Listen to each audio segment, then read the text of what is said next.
Bienvenue à vous si vous venez de nous rejoindre. On poursuit face à l'info, toujours dans Hebdo Show, mesdames et messieurs. On est toujours accompagné du docteur Ahmed Ben Saada, de monsieur Akli Mellouli et de monsieur Allal Boutelja. On continue à parler donc de cette loi qui a été adoptée par le Parlement algérien, loi criminalisant le colonialisme français. Je reviens vers vous, monsieur Allal Boutelja. Alors maintenant, après l'Assemblée nationale, c'est au Conseil de la Nation de voter donc cette loi. Une fois que ça sera fait, qu'est-ce qui devra se passer finalement? À quoi est-ce qu'on doit s'attendre?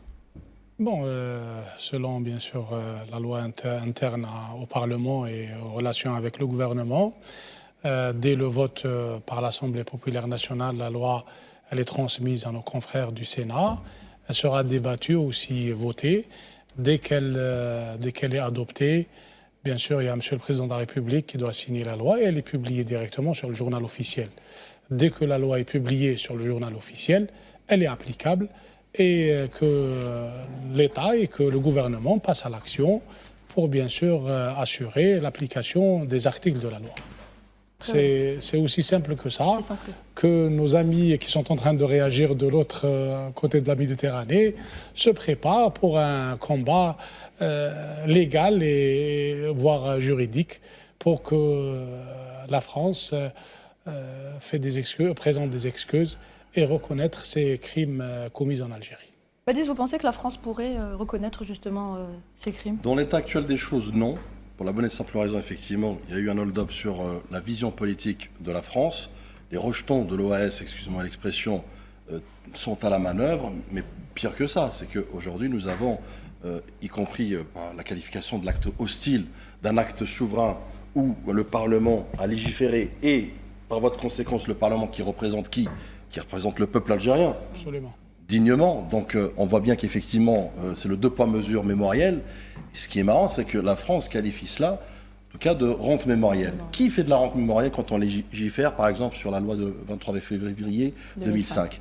Et d'ailleurs, moi, à travers la loi 2005, on glorifie effectivement le colonialisme comme acte positif. Effectivement, l'article 4 a été amendé où c'était l'intégration dans les programmes scolaires. Et je t'en félicite. En revanche, quand c'est l'Algérie qui légifère sur sa propre histoire d'affres, notamment coloniaux, là, c'est un acte hostile envers la France. Donc c'est un paradoxe purement français, notamment, et c'est une rente mémorielle de la France de vouloir instrumentaliser sa mémoire à dessein politique, puisque c'est de la consommation politique interne aussi dont on parle. Et c'est là où je veux en venir. La France reconnaîtra, j'en doute. J'en doute pour la bonne et simple raison aussi, parce que quand on évoque la loi 2005, on évoque aussi l'architecte de cette loi, Nicolas Sarkozy. Rappelez-vous le discours de Dakar, le 26 juillet 2007, si je ne m'abuse. Qu'est-ce qu'il avait dit? Le drame de l'Afrique, c'est que l'homme africain n'est pas rentré dans l'histoire.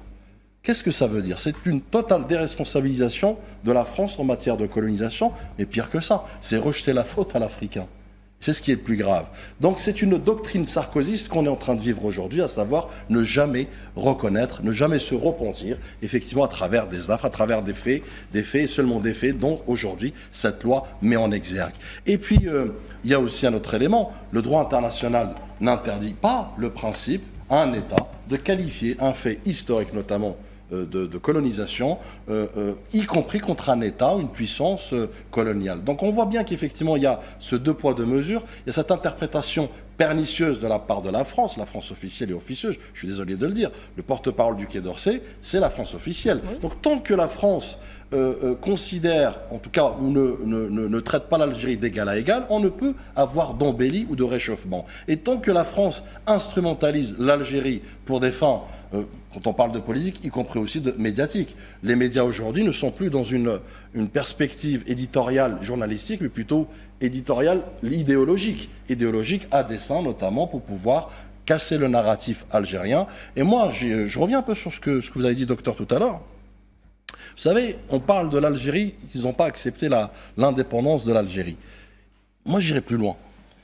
C'est plutôt ce qu'elle est devenue aussi, l'Algérie, aujourd'hui. C'est une Algérie souveraine, c'est une Algérie qui a la liberté du temps, la liberté aussi de la décision, de l'action, de la manœuvre. Et c'est ce qui dérange aujourd'hui, c'est que nous n'avons plus cette mise sous tutelle ou ce paternalisme dont le narratif ou le récit colonialiste entendu et réentendu, notamment dans les médias à dessein. Donc, c'est ça aussi, quand je reviens sur la doctrine sarkozyste. Donc, tant qu'on n'a pas une vision claire, tant qu'on n'a pas une certaine responsabilité ou un retour à la raison sur des actes ignobles, effectivement, vous l'avez dit tout à l'heure, tant qu'on a ça, la France ne reconnaîtra pas, ou en tout cas, elle ne s'inscrira pas dans cette démarche. Je rejoins M. Boutelja quand il parle de combat. Vraiment, on va assister à une guerre parce que, en fait, quand on revient à ce qui s'est passé pendant une année sur l'affaire Sensal, en fait, la cible, c'était la justice. C'est-à-dire qu'on s'attaque aux institutions, on s'attaque à la souveraineté de l'Algérie à travers des institutions. Le droit a été dit dans le cadre de l'affaire Sensal, on s'est attaqué aux magistrats, on s'est attaqué à l'institution judiciaire. Là, cette fois-ci, ce combat, ça va être attaquer l'institution législative.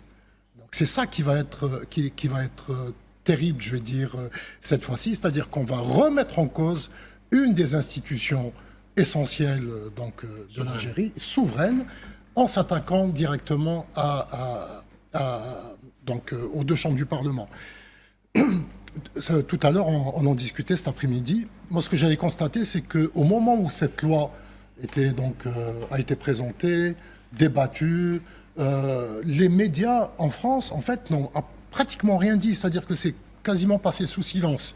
Il a fallu que cette loi soit adoptée. En plus, c'est-à-dire ils se sont réveillés avec une gueule de bois déjà le 25 décembre, encore plus, donc en apprenant l'adoption de cette loi, ça a créé véritablement un électrochoc. Pourquoi ça a créé un électrochoc? Parce qu'en fait, depuis le milieu des années 80, il y a eu plusieurs tentatives. J'étais personnellement témoin d'une des tentatives au début des années 2000. 2006.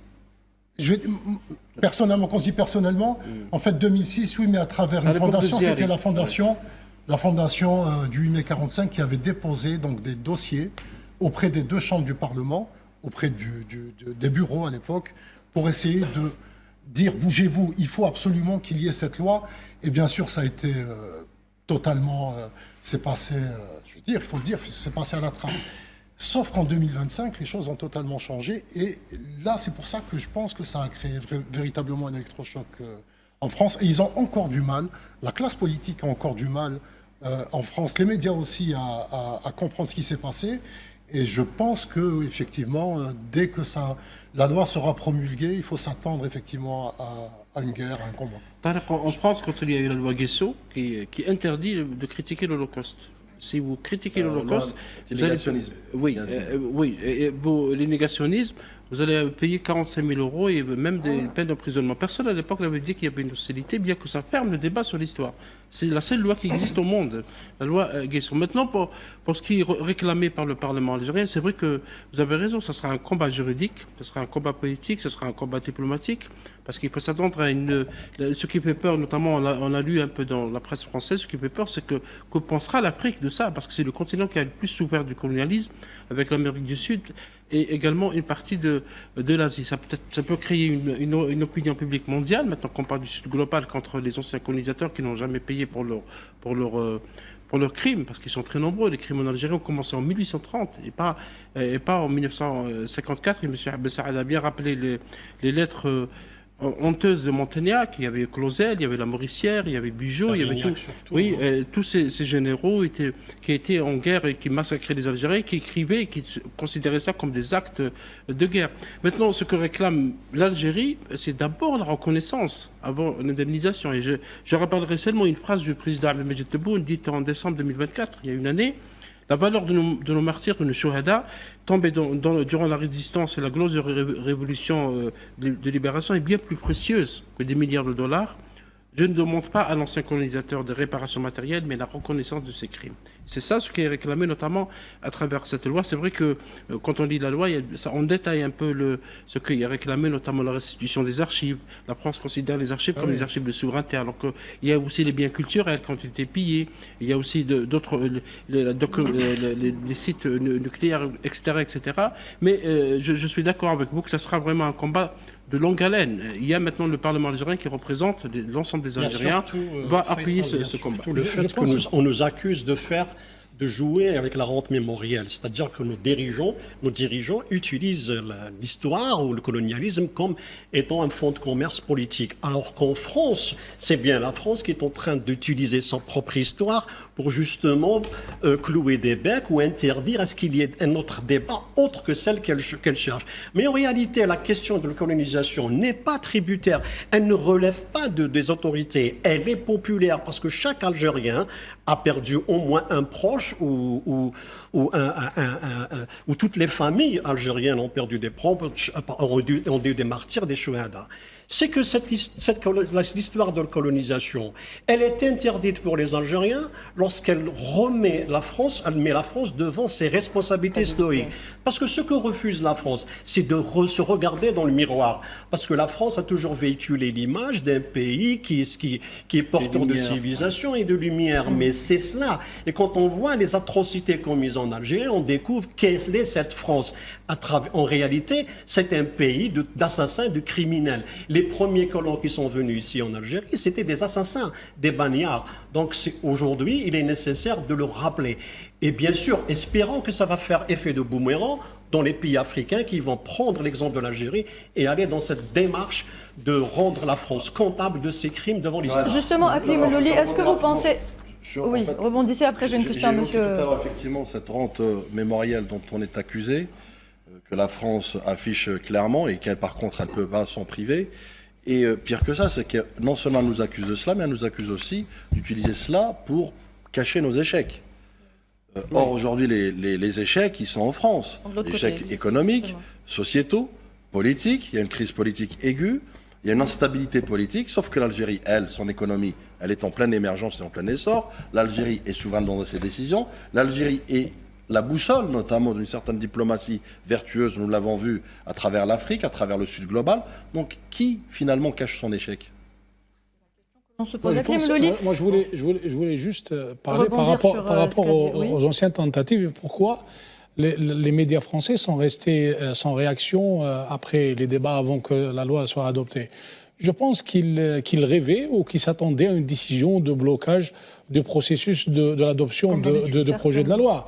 Je rappelle qu'en 2005, quand il y avait un groupe de parlementaires qui voulaient réagir à la loi 2005 des bienfaits du colonialisme, il y avait Bernard Kouchner qui a été dépêché à Alger. Qui était ministre des Affaires étrangères. Qui était ministère des Affaires étrangères, qui est dépêché à Alger, qui est arrivé 3 jours après le dépôt du projet de loi au niveau du bureau de l'Assemblée.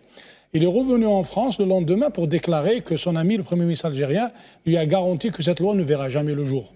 Je pense que... c'était Ahmed Yahia à l'époque. C'était Ahmed. Alors, je pense qu'il s'attendait à un miracle pareil.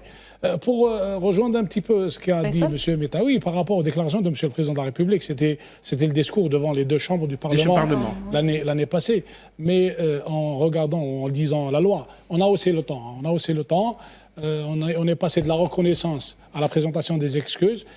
Et c'est clair et c'est décrit qu'on va revendiquer des indemnisations morales et matérielles par rapport notamment aux victimes des essais nucléaires dans le sud algérien.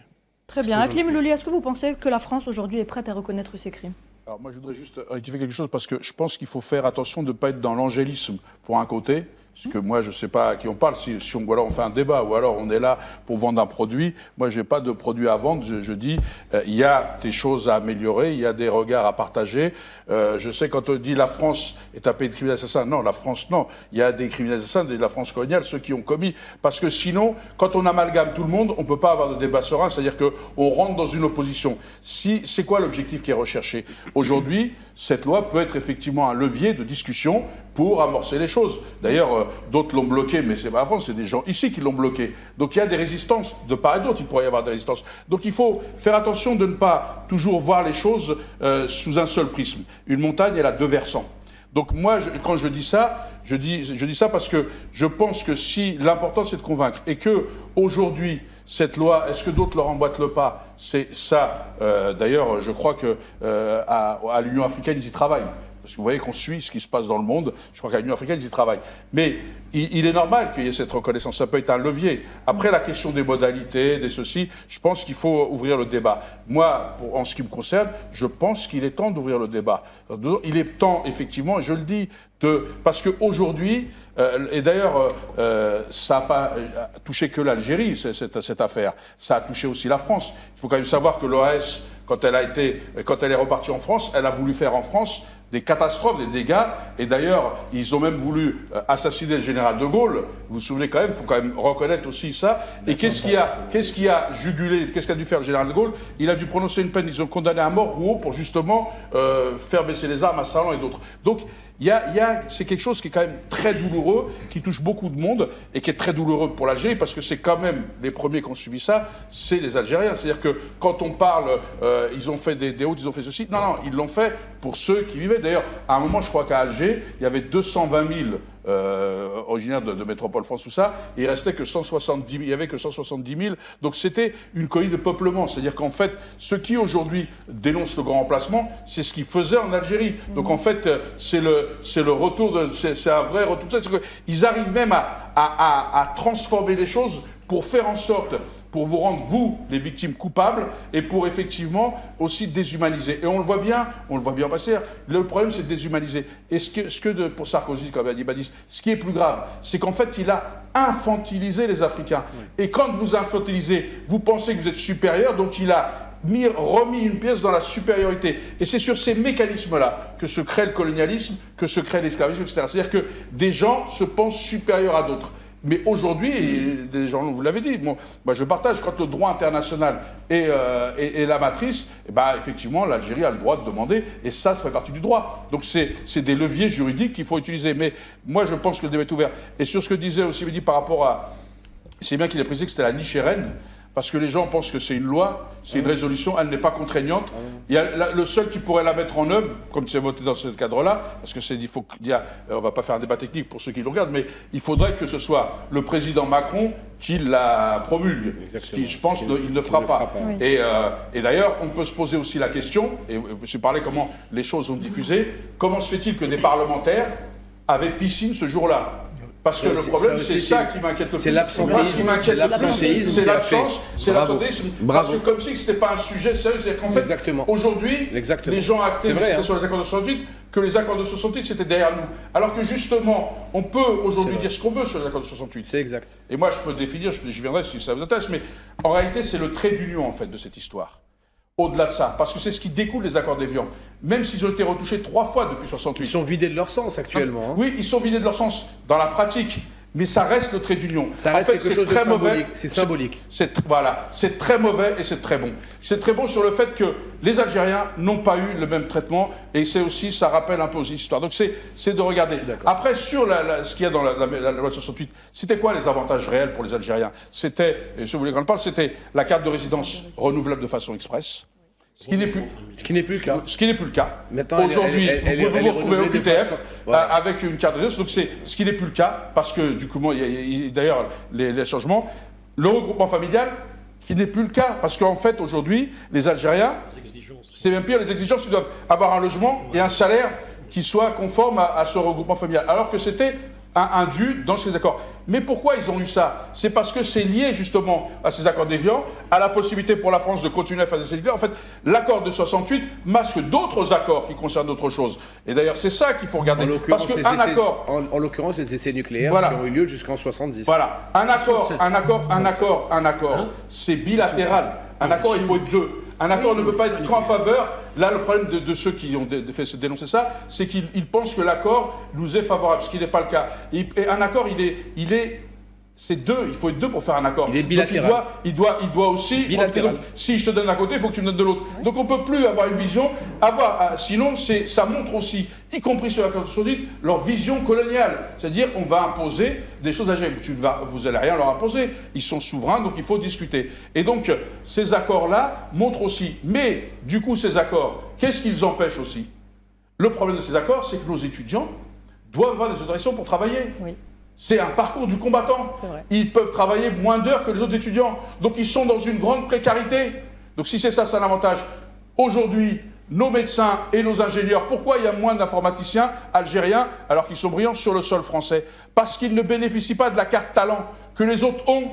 Et donc c'est pour ça que vous pouvez avoir des gens de Tunisie, du Maroc, etc., des médecins, des trucs. Après, la question qui est posée, et que moi, c'est pas à moi d'y répondre, c'est aussi l'Algérie qui souhaite aussi protéger sa matière grise aussi. Parce que quand vous avez formé un médecin, et je ne veux pas aller plus loin, ça coûte en France 300 000 euros. En Algérie, il faudrait faire le... Mais l'Algérie, elle paye la formation de ses médecins. 15 000 médecins algériens sont en France. Voilà, quand ils partent, on n'a pas payé leur formation. C'est un coût. Donc à un moment donné, c'est c'est un une coût à perte. l'Algérie. Voilà. Donc aujourd'hui, il faut regarder les choses. Ensuite, il faut diversifier l'économie. Aujourd'hui, et tout le monde, moi je ne suis pas un grand spécialiste, mais je regarde aussi l'économie, je parle aussi.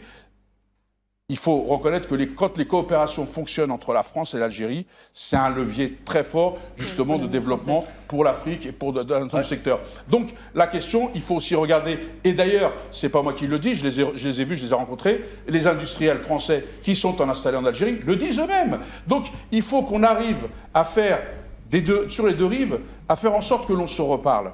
Que l'on se parle, parce que moi je suis parlementaire, donc moi je fais de la diplomatie parlementaire. Je ne décide pas à la place des États. Mais j'essaye d'apporter, et notre groupe a des positions. Après, chaque groupe, nous sommes aujourd'hui minoritaires, mais que ce soit mon groupe, les écologistes et apparentés, que ce soit les communistes, que ce soit, portent aussi ces combats. C'est pas quelque chose qui touche tout le monde. Donc il faut regarder effectivement où sont les points de blocage, où sont les alliances, pour que justement on puisse débloquer cette situation. Badis Khnissa, attendez, Badis Khnissa, vous voulez réagir? Moi j'aimerais rebondir sur ce que tu disais tout à l'heure, juste titre, sur l'importance du dialogue, d'ouvrir un dialogue respectueux, sérieux, méthodique et autres. Mais encore une fois, tu parles de prisme de regard. Soit, le prisme de regard de l'Algérie, il est très clair. C'est de demander d'assumer le passé colonial de la France. Sauf que la France aujourd'hui, comment ouvrir factuellement le dialogue si d'abord elle considère cet acte comme un acte hostile, et là je parle du représentant du Quai d'Orsay, je ne parle pas de l'extrême droite, d'une part, et elle le qualifie d'acte hostile avant même d'en connaître les tenants et les aboutissants. Donc comment ouvrir un dialogue sérieux? Oui, mais j'entends comment du le problème, c'est que si on s'arrête là, ça veut dire qu'effectivement on rentre dans l'hostilité. Bon, il y a une déclaration, moi j'ai pas vu de communiqué de presse. Je le dis parce que sur tous les sujets, il faut un communiqué de presse. J'ai scruté, j'ai pas vu de communiqué de presse. Donc ça veut dire qu'il y a le discours de l'ambassade et après les prises de position officielles. C'est le porte-parole. Oui, oui, je sais, mais il a qualifié d'acte hostile, mais il n'a pas fait de communiqué de presse pour... envoyé aux médias. Voilà, et donc c'est parce qu'il y a des communiqués... Ça équivaut à une déclaration officielle. Non, mais je n'ai pas dit le contraire, je vous dis juste quand même qu'il y a un moment donné, il y a aussi, les gens parlent à leur électorat, et c'est ça qui est déplorable, tu as raison. Donc aujourd'hui, la question, c'est... Pour moi, tout seul, après, on peut ne pas être d'accord. De toute façon, et moi, c'est ce que je dis. Le problème aujourd'hui, c'est qu'on a un problème de dialogue. C'est-à-dire qu'en fait, le problème qu'on ait des désaccords, c'est pas le problème. Le problème, c'est qu'on n'arrive même pas à les poser, nos désaccords. En fait, aujourd'hui, dans le débat tel qu'il est fait, avec la pression, vous en avez cité, des anciens des gens qui sont du RN, etc., il y a cette pression qui peut aussi y avoir dans d'autres ici, ou peut-être ailleurs, je sais. Moi, je parle de ce que je connais.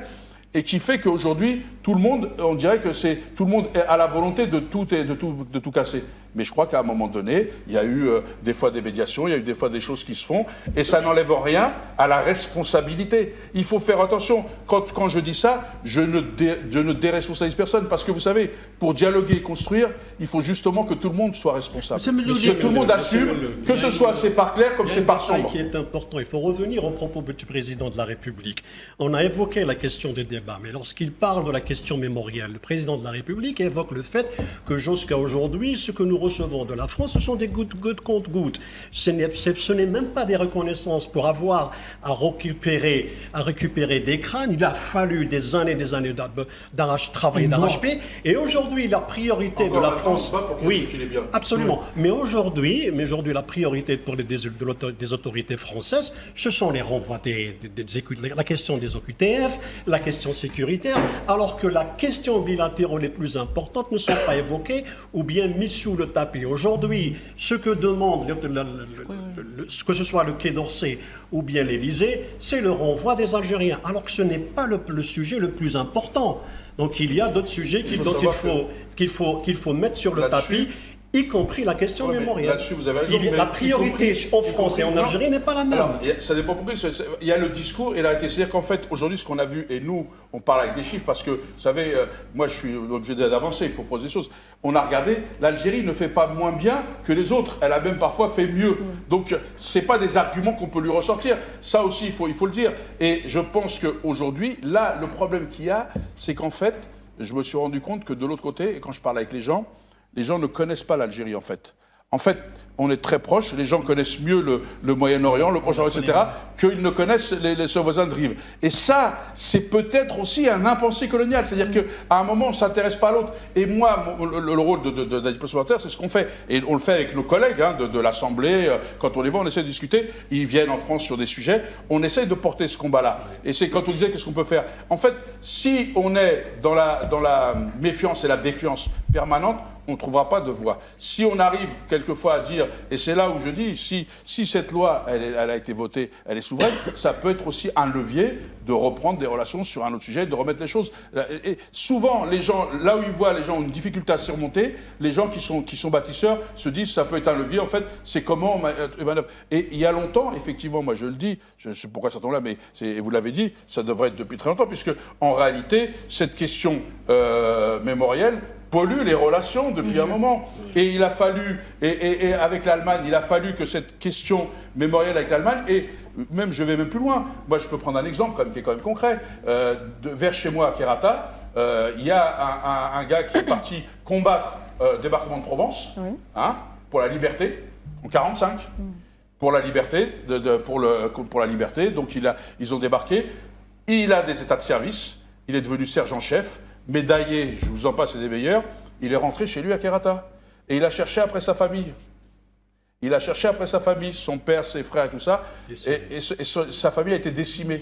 Et le gars qui a combattu pour la France, parce qu'à l'époque, en 14-18, on a aussi combattu pour la France. Ils ont versé leur sang. Parce que, alors qu'ils ne savaient même pas parfois pourquoi ils allaient. De force, c'est ce que je dis. Ils ne savaient même pas parfois pourquoi ils combattaient. Mais là, ils ont débarqué, on leur a dit, et ils ont été vaillants sur le champ de bataille. Tout le monde le dira, ceux qui les ont commandés le disent. Donc, il faut quand même aussi rappeler tout ça. Je crois qu'on ne peut pas avoir une vision tronquée de l'histoire, on ne peut pas, de façon unilatérale, faire l'histoire. L'histoire, elle doit s'écrire, et les historiens y travaillent. Moi, ce que je dis, c'est porté, alors Apatis, c'est un journaliste, mais il l'avait dit sur les plateaux, c'est porté par Olivier Lecourt-Grandmaison, c'est porté par Benjamin Stora, c'est porté par Pascal Blanchard. Donc, il faut que les historiens travaillent, et il faut que, moi, je compte sur eux. Le problème qu'on a, je vous le dis, pour l'instant, et moi, je le vois sur les médias en France, on a un vrai sujet. Je ne sais pas si c'est le cas ici, mais c'est à vous de régler ça. Mais en tous les cas, on a un problème, c'est qu'on n'a plus les grands intellectuels. Avant. Non mais dans les plateaux télé, on n'a plus les grands intellectuels. On a des gens qui sont capables de vous dire qu'on a une brigade anti-bûche en Algérie. C'est pour montrer le niveau. On n'a plus ces grands intellectuels.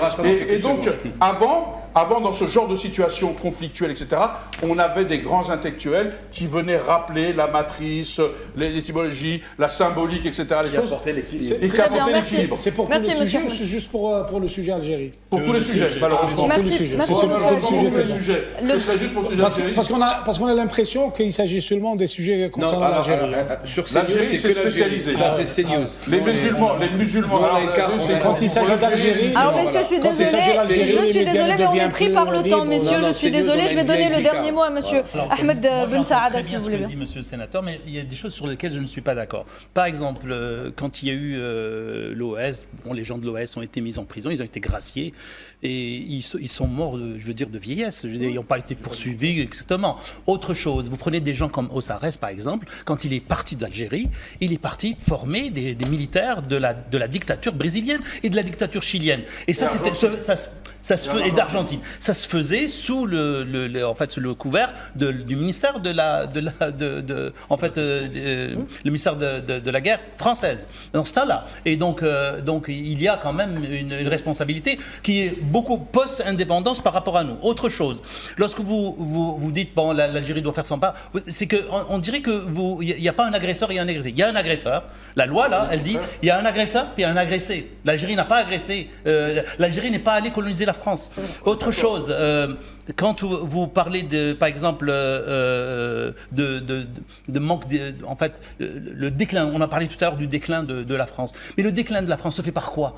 C'est pas de l'économie ou autre chose. C'est les valeurs. Et c'est l'absence de philosophes. Vous avez des gens comme Onfray qui officient sur CNews tout le temps et qui disent que des bêtises. Et vous avez aussi des gens comme Botul, le cher Botul, Bernard-Henri Lévy aussi, qui en fait, il n'y a rien actuellement en France en face de l'Algérie. Il n'y a rien. Il n'y a que des idées négatives. Et en plus, je dirais autre chose, c'est que nous sommes actuellement dans une situation où le droit international est bafoué et un des rares pays dans le monde, je cite l'Algérie, qui maintient son veto là-dessus. C'est-à-dire, elle dit, nous devons fonctionner avec le droit international, que ce soit dans le cas de la Palestine ou dans le cas du Sahara occidental. Et ça on n'aime pas ça. On n'aime pas ça. Et les actions vous avez dit l'image, on ne connaît pas l'Algérie. On connaît l'Algérie à travers le prisme de CNews. On fait en sorte que l'Algérie est diabolisée. Et vous n'avez pas assisté au début de l'émission.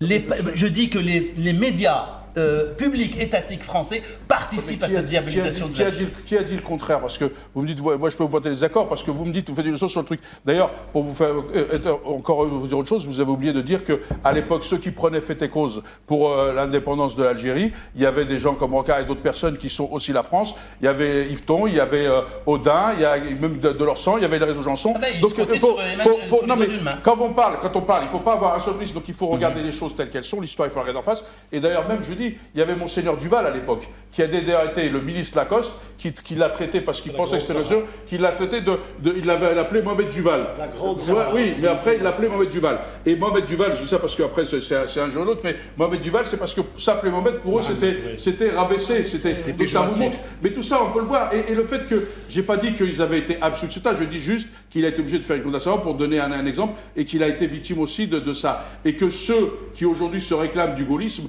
l'ont oublié. C'est ça que j'étais en train d'expliquer. Donc, c'est important, parce que moi, je peux vous porter plein de désaccords. Moi, en fait, en vérité, là, moi, je suis pas là ni pour faire plaisir à l'un, ni pour faire plaisir à l'autre. Moi, mon but, j'ai pas à faire truc. Je suis là pour essayer de faire avancer un débat, de me dire comment on peut recréer des passerelles. Est-ce que c'est dans l'intérêt, parce que ceux qui aujourd'hui font de l'Algérie bashing du matin au soir, ne travaillent pas pour l'intérêt de la France. C'est ça le plus grave. Parce qu'ils ne nuisent pas à l'Algérie uniquement. Ils nuisent aussi à la France, ils nuisent aussi au peuple français. Parce que dans le peuple français, il y a des Franco-Algériens, il y a des Français qui vivent en Algérie. On oublie aussi qu'en Algérie, il y a des Français qui vivent et qui économiquement vivent effectivement grâce à l'Algérie. Il y a Marseille. Le blé français a pris une claque à cause justement de tous ces désaccords. Marseille. Bien sûr, Marseille, si on arrête, Marseille, c'est le chômage. Et on veut lutter contre la corruption, donc on fait tout. Donc, ce que je disais là, c'est que ça impacte beaucoup plus de choses et qu'il faut prendre de la hauteur à un moment donné si on veut avancer. Mais que sur cette question mémorielle, sur la question de l'histoire coloniale, sur le fait que ce soit un crime, tout le monde sait la position qui est la nôtre. Donc oui, c'est un crime. Qu'il faille écrire, je l'ai dit au début, qu'il faille écrire l'histoire afin de tourner la page. Parce qu'on ne déchire pas une page, il faut la tourner, il faut l'écrire. Et c'est aussi parce que c'est une question de dignité. Il faut redonner de la dignité à ces hommes et ces femmes. Comme on l'a dit au 17 octobre. Le 17 octobre, c'est des êtres humains qui sont morts, qu'on a tués parce qu'ils voulaient l'indépendance, parce qu'ils manifestaient pour la liberté, parce qu'ils soutenaient pacifiquement. Et ils ont été tués. Eh bien, il faut remettre des mots dessus. Il faut que leur nom soit reconnu parce qu'il faut faire le deuil. Il faut que les familles puissent le faire. Et il faut reconnaître effectivement ces crimes coloniaux pour que les familles, pour que les pays, que les gens puissent faire le deuil, pour qu'ils puissent aussi avancer. Parce que sinon, c'est comme si on était lestés alors qu'on doit faire une course de fond avec des gens qui ne le sont pas. Et ça, c'est une injustice encore plus flagrante. Merci Akli Melloli, merci pour ces paroles, merci pour ces analyses, merci messieurs pour ce débat très riche, merci monsieur Ahmed Ben Saada, merci également à vous monsieur Allal Bouteljar, j'espère qu'on aura l'occasion de vous accueillir l'année prochaine avec nous. Pourquoi pas, c'était un très beau débat effectivement. Mesdames et messieurs, on revient tout de suite pour la dernière partie.